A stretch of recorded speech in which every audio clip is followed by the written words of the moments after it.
Hola a todos, ¿listos para otra inmersión? Hoy nos vamos a entrar en el mundo de Gilead. Ya sabéis, el escenario de El cuento de la criada de Margaret Atwood. Uf, Gilead, un lugar que no querrías visitar precisamente. Desde luego. Y para esta inmersión, nuestro oyente nos ha enviado un montón de material interesante. Un análisis en vídeo de YouTube, resúmenes de Great Saver, una crítica de un blog, incluso un análisis con contexto histórico. Ya, parece que vamos a tener bastante tela que cortar. Sin duda. Y con todo esto, vamos a intentar responder algunas preguntas clave. Por ejemplo, ¿cómo Atwood logró crear una distopía tan creíble? ¿Cuáles son los paralelismos con nuestro propio mundo? Buena pregunta. Porque a veces da miedo lo mucho que puede resonar la historia con la realidad. Totalmente. Y también, ¿por qué esta historia sigue siendo tan relevante en el mundo actual? Empecemos por lo básico.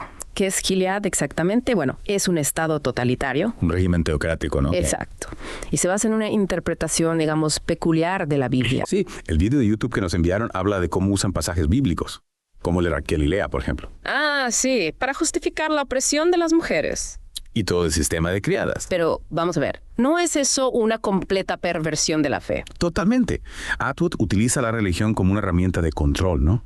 Refleja cómo las ideologías pueden distorsionarse, incluso las que se basan en la fe. Para justificar la opresión, claro. Exacto. Y no olvidemos la influencia del contexto histórico.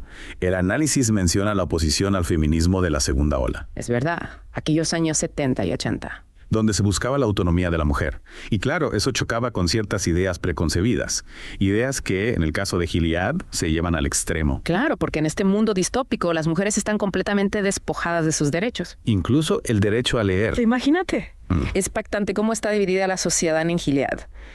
En castas, con roles súper definidos. Y con una vestimenta que lo refleja todo, ¿no? Un código de colores para cada rol. Los comandantes, los ojos, las esposas, las tías, las Martas. Las criadas, por supuesto. Son vestidos rojos. Las econosposas y las no mujeres. Qué escalofrío, ¿verdad? Sí, es una forma de control visual, de reforzar la jerarquía. Simple vista. Exacto. Y en el fondo de todo este sistema de control está la obsesión por la fertilidad. Claro. La tasa de natalidad ha caído en picado. ¿Y a quién culpan? A las mujeres, por supuesto. Como siempre. Es que me ha llamado mucho la atención una frase del resumen de Great Saver. Dice: El nuevo régimen, en vez de enfocar el problema de ataques hacia las mujeres únicamente desde el castigo a los victimarios, decide también castigar a las víctimas. Increíble. Legitimando el discurso de que el exceso de libertad de las mujeres es negativo. Es alucinante. Culpan a las víctimas y usan esa culpa para justificar la opresión. Es una estrategia típica de los regímenes autoritarios. Desviar la atención del problema real. Exacto. Y crear un chivo expiatorio, en este caso las mujeres.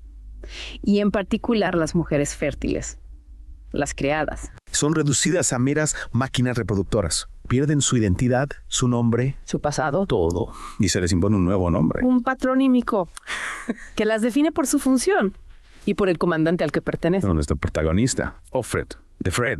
¡Qué fuerte! Es un nombre que te marca, ¿verdad? Te roba tu individualidad. Totalmente. Y es ella, Offred, la que nos guía a través de este mundo horrible. Su voz es la que nos narra la historia. Y aunque su relato es duro, desgarrador, También hay momentos de resistencia. destellos de esperanza, Exacto. En Great Saver también se habla de la lucha interna de Offred, de cómo se aferra a sus recuerdos, a su pasado. a su identidad.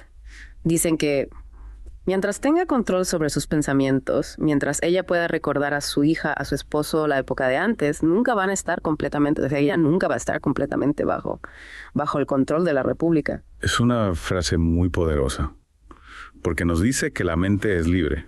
Que incluso en las circunstancias más opresivas siempre queda un espacio para la resistencia. Y lo que me parece increíble es cómo Atwood crea un mundo tan plausible, tan aterrador, Sí, el video de YouTube menciona que se basó en hechos reales. en eventos históricos de diferentes culturas y épocas, Investigó a fondo ejemplos de opresión y control a lo largo de la historia. para que Gilead fuera inquietantemente real. Verosímil. Exacto. Y también su experiencia personal. Vivió en Berlín antes de la caída del muro. Claro. Eso tuvo que marcarla profundamente. La división, la vigilancia, el control. Son elementos que resuenan con momentos históricos, desde la Alemania nazi hasta la Unión Soviética. Es la genialidad de Atwood, Crear un futuro distópico que nos hace reflexionar sobre nuestro presente. sobre las tendencias preocupantes de nuestro propio tiempo. ¿No te parece? Totalmente. Es que da miedo pensar que algo así podría pasar en la realidad. Sí, es verdad. Y lo que me parece increíble es cómo Atwood utiliza los sentidos en la novela. Los sentidos. Sí, olores, sabores, texturas. La crítica del blog lo menciona. Dice que el libro es increíblemente sensorial, que te traslada a ese mundo. Ah, ya entiendo. Describe el olor del pan recién hecho, el tabaco de Serena Joy, la decoración kitsch de la casa del comandante. Es verdad. A pesar de la oscuridad, hay momentos de belleza sensorial. Momentos que te hacen sentir la humanidad de Offred. ¿No crees? Sí, totalmente. Es como si se aferrara a sus pequeños placeres sensoriales como un acto de rebeldía. Exacto. Y al mismo tiempo resaltan lo perverso del régimen, que quiere controlar hasta las experiencias más básicas. Incluso lo que olemos, lo que saboreamos, lo que tocamos. Exacto. Y hablando de control, Gilad también se basa en la vigilancia constante. Cámaras, micrófonos ocultos, los ojos, que lo observan todo. Es como si Atwood hubiera anticipado el auge de la tecnología de vigilancia que vemos hoy en día. ¿No te parece? Totalmente. Aunque la tecnología en Gilad es más rudimentaria, el principio es el mismo: controlar a la población a través de la vigilancia. Y lo más inquietante es que lo presentan como algo necesario. Para la seguridad, para el bien común. La seguridad por encima de la libertad. Ese parece ser el lema de Gilad. Uf, sí. Y lo que da más miedo es que no solo vigilan las acciones, también los pensamientos. La gente tiene miedo de hablar, de pensar diferente. Incluso de pensar. Punto. El régimen busca controlar las mentes.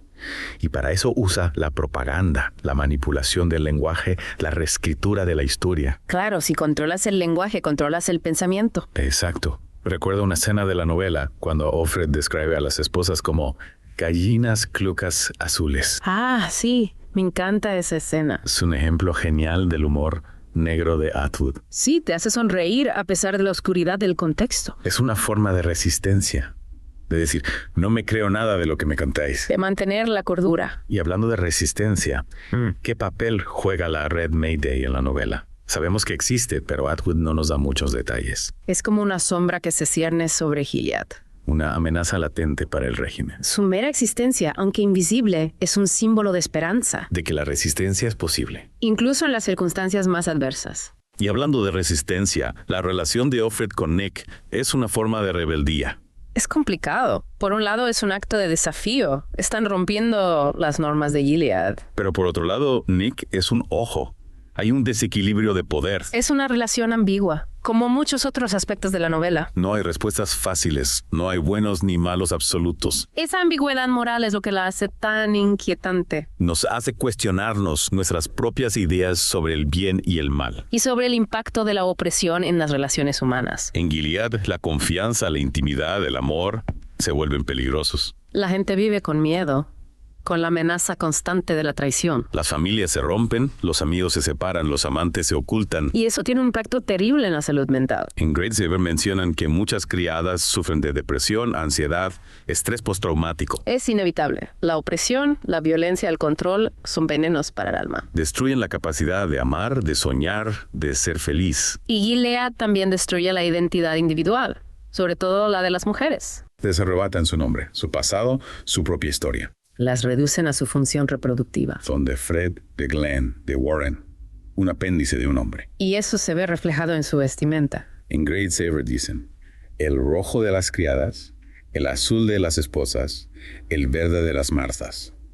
Cada color representa un rol, una función, una forma de ser en el mundo. El color, que debería ser símbolo de alegría, se convierte en una herramienta de control. La uniformidad. Exacto. La vestimenta, que en nuestra sociedad es una forma de expresión personal, en Gilead es un uniforme. Que borra la individualidad. Y lo peor es que lo presentan como algo natural. Como la única forma de orden social. Y hablando de orden social, no podemos olvidar la crítica a la religión que hace Atwood. En Gilead, la religión se usa para justificar la opresión, para controlar a la población. Es una crítica que sigue vigente hoy en día. En un mundo donde la religión se usa a menudo para justificar la discriminación y la violencia. Atwood nos advierte sobre los peligros del fanatismo religioso. De la interpretación literal de los textos sagrados. De la negación de la libertad individual en nombre de la fe. Y también nos hace pensar sobre el papel de la educación. En la perpetuación de la opresión. En Gilead, la educación está controlada por el régimen.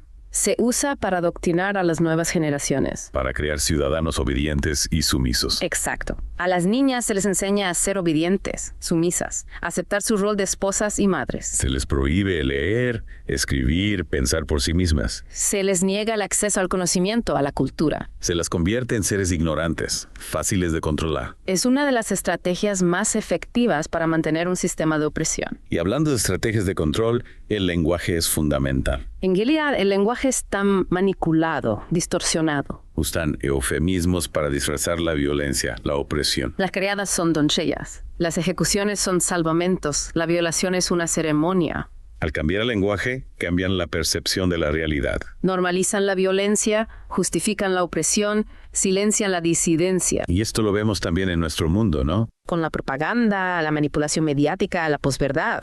Atwood nos invita a ser críticos con el lenguaje. A no dejarnos engañar por las apariencias. Y hablando de apariencias, ¿crees que la belleza puede ser una forma de resistencia en Gilead? La belleza. Sí. Pienso en la escena donde Offred describe las flores del jardín. Ah, sí. Como si encontrara consuelo en esa pequeña muestra de belleza. En medio de tanta opresión. Es una buena observación. En una sociedad donde la belleza está censurada, cualquier expresión de belleza puede ser un acto de rebeldía. Como una forma de afirmar la vida, la sensibilidad, la individualidad. Frente a un régimen que busca uniformizarlo todo. Exacto. Y hablando de individualidad, la narración fragmentada de Offred es una forma de resistencia. Sin duda. Su voz, aunque censurada, fragmentada, es una forma de desafiar el silencio impuesto por Gilead.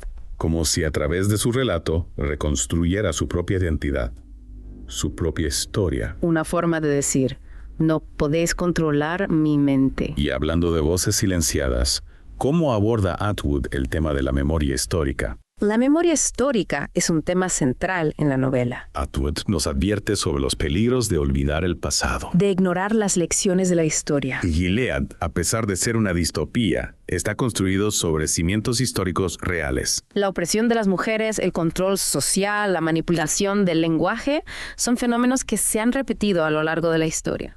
Y que siguen presentes en nuestro mundo. Atwood nos invita a recordar la historia, a aprender de los errores del pasado. A estar alerta ante las señales de peligro. Porque la historia, si no la recordamos, está condenada a repetirse. Y hablando de repetición, el final de la novela es ambiguo. Nos deja con una sensación de incertidumbre. Pero también de esperanza. No sabemos si Offred escapa de Gilead, pero la posibilidad de un futuro diferente queda abierta. Es un final que nos invita a reflexionar, a imaginar, a no perder la esperanza. Y hablando de esperanza, la solidaridad entre las mujeres es importante en la novela. Sin duda. A pesar del control, a pesar del miedo, las mujeres encuentran formas de apoyarse. De ayudarse. Comparten sus miedos, sus esperanzas, sus recuerdos. Se cuidan, se protegen. Y aunque a veces la desconfianza las separa, la solidaridad femenina emerge como un rayo de luz. En la oscuridad de Gilead. Es un recordatorio de que la unión hace la fuerza. De que la solidaridad es esencial para luchar contra la opresión. Y hablando de lucha, ¿cómo aborda Atwood el tema de la responsabilidad individual? En la novela no solo vemos a las víctimas, también a los cómplices, a los que miran hacia otro lado. Los comandantes, las esposas, los ojos. Son personas que, en mayor o menor medida, colaboran con el régimen. Atwood nos hace reflexionar sobre nuestra propia responsabilidad. Frente a la injusticia. Nos pregunta, ¿qué haríamos nosotros en una situación similar? Resistiríamos. Lucharíamos por la libertad. ¿O nos convertiríamos en cómplices? Es una pregunta incómoda, pero necesaria. Y hablando de preguntas incómodas, ¿qué te parece el tema del perdón? Se menciona en las notas históricas. Ah, sí. Hablan de la necesidad de perdonar los crímenes del pasado para construir un futuro mejor. Es un tema complicado. El perdón es difícil, sobre todo cuando se trata de crímenes tan atroces. Pero creo que Atwood nos invita a reflexionar sobre esa posibilidad. No para olvidar el pasado, sino para sanar las heridas. Para romper el ciclo de la violencia. Y hablando de paz, ¿cómo se aborda el tema del amor en la novela?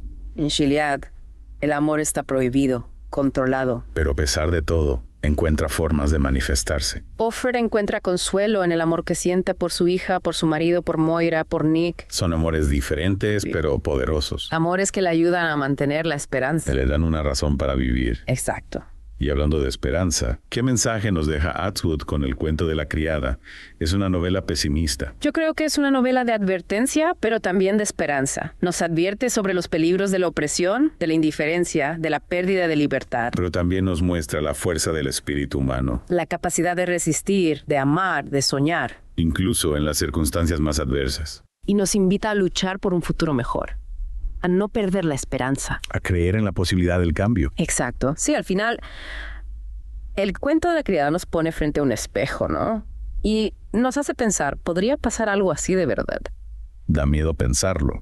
Pero bueno, al principio del episodio hablamos de una serie de preguntas. Yo creo que hemos explorado bastante bien cómo Atwood crea este mundo. Un mundo horrible, pero creíble. ¿Y cómo conecta con las preocupaciones de nuestro tiempo? Hemos analizado las diferentes perspectivas de las fuentes que nos envió el oyente, el vídeo de YouTube, la crítica del blog. Los resúmenes de Great Saber. Y en general, creo que la conclusión es que la novela, aunque dura, también nos deja un rayo de esperanza. Aquí la resistencia de Offred, su lucha por mantener su identidad, Su deseo de libertad son una inspiración. y Mayday.